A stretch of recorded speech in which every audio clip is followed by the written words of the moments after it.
Have you ever felt like something's missing? Like there's a hole inside you that nothing seems to fill?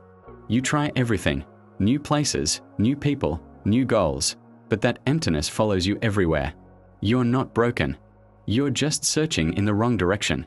What if I told you that a simple story could show you where to look instead? Once upon a time, in a quiet village surrounded by endless fields, there lived a young woman named Maya. Maya was kind. She was loved. She had a home, work, friends. But inside, she felt hollow. Every morning, she woke up feeling like she'd lost something important. She couldn't name it. She couldn't describe it. But the absence felt real.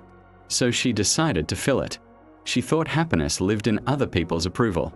She worked harder. She smiled wider. She said yes when she meant no. People praised her. They called her generous, selfless, kind. But at night, alone in her room, the emptiness grew. Maya tried again.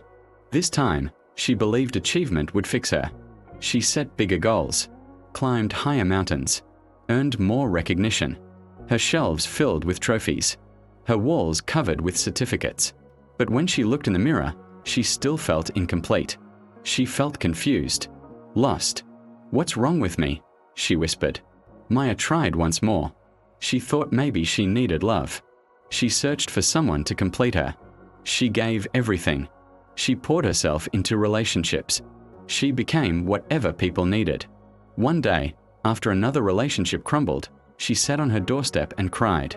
Not gentle tears. Deep, body-shaking sobs. "Why can't I find it?" she asked the empty street. "Why am I still so alone inside?" She didn't know where else to look. That evening, Maya walked to the village well. Her mind was heavy, her chest tight. She didn't notice the old woman sitting on the stone bench until she spoke. "The water is deep today," the woman said gently. Maya looked up. The woman's eyes were kind, knowing. "I'm sorry," Maya said. "I was just..." She trailed off. "You were searching," the woman said. It wasn't a question. Maya sat down. The words spilled out. "I've tried everything. I've worked so hard. I've loved so deeply. I've achieved so much. But I still feel empty. Like I'm missing something fundamental. What am I doing wrong?" The old woman smiled softly. "Come," she said. "Let me show you something."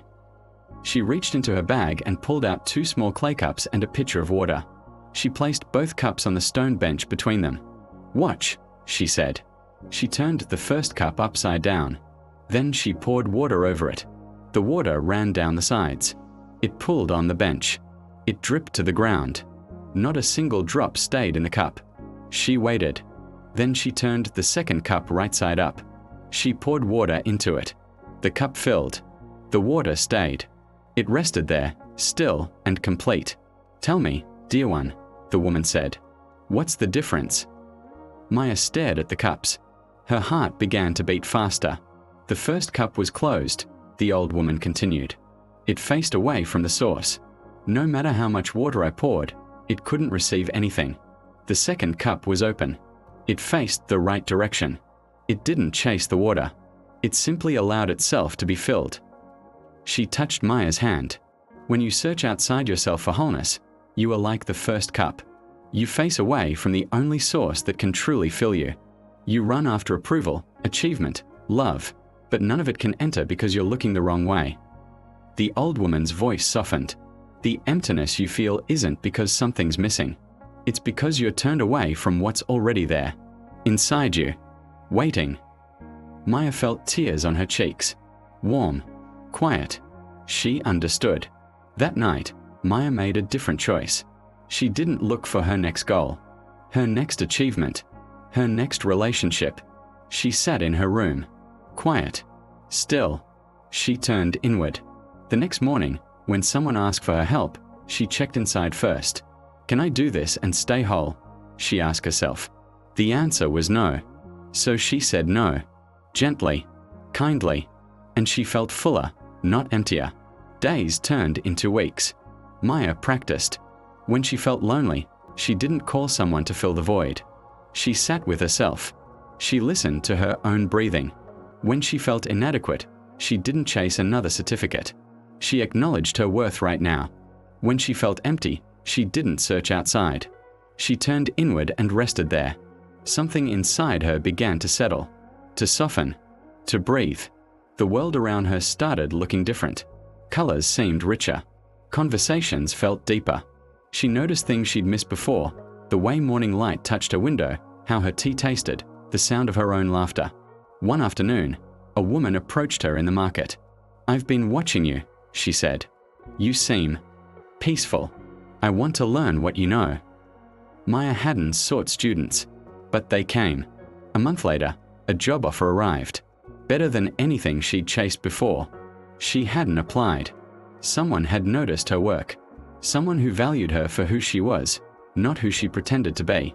Maya sat under the tree where she'd first turned inward. She closed her eyes. She felt full, complete, whole. "I was searching outside for what lived inside me all along," she whispered. Years passed gently. Maya became known in the village as the woman who helped others find their way home to themselves. She shared the story of the 2 cups. She taught people to turn inward, to stop searching outside for what could only be found within. The old woman from the well had long since passed, but her wisdom remained. Maya kept 2 clay cups on her shelf to remember. The greatest journey, Maya would tell those who came to her, is the one that ends where it began. Now, dear listener, I wonder if you see yourself in Maya's story. Maybe you've been running too, chasing approval, seeking achievement, waiting for someone to complete you. And maybe, despite everything you've gained, that emptiness still whispers in quiet moments. What if you're not broken? What if you've just been facing the wrong direction? Here's what I know. The wholeness you seek isn't out there. It never was. Tonight, before you sleep, I want you to try something simple. Sit in a quiet space. Place your hand on your chest. Feel your heartbeat. Take 3 slow breaths. And ask yourself, what am I already whole without needing? Just listen. Don't search for an answer outside yourself. Let it come from within. You have more control than you think. You can stop running. You can turn inward. You can rest in your own fullness. If this story touched something in you, let me know in the comments. Share it with someone who's been searching too hard. Subscribe so I can continue sharing these journeys with you. Remember, you are not a cup turned upside down, endlessly chasing water that cannot fill you. You are already whole.